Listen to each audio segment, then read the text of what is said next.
It says Granite Company sells products exclusively on account, on credit, and has experienced the following collection pattern: 60% in the month of sales. This is the typical question you would see on your exam. You will get at least a couple of such questions where you're given your credit sales pattern and then you are required to find out the cash collection or the balance of account receivable. Typical exam type question.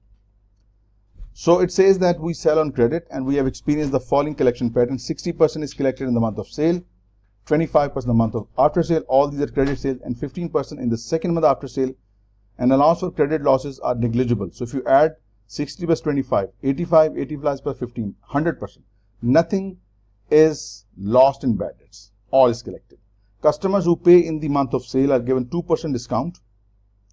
If sales are 220,000 in January, 200,000 in February, 280 in March, and 260 in April, find out the Granite's account receivable balance on May 1st. Now, the best way is to just write down your sales for Jan, Feb, March, and April. That will make things easier to manage. 220. Just take a little time, but it's worth it. 200,000 in February, 280,000 in March, and 260,000 in April. And we are talking about this date, 31st of March and 30th of April. That's because we need the balance of account receivable on 1st May. Now, customers who pay us in the month of sale, we give them 2% discount, great. And these are the sales given. This is the collection pattern. That's the important part. It says 60% is collected in the month of sale, 25% 1 month after sale, and 15% in the second month after sale.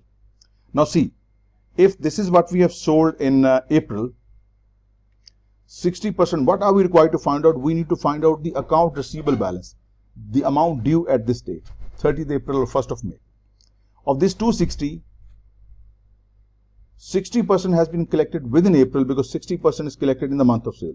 What is not collected at the end of the amount is 40%. So 40% of 260 hasn't yet been collected. So this will appear in your account receivable. 260,000 is 40%. That is 104,000. Then we have going in reverse order. This 280,000 we sold in the month of March. 60% is collected within March.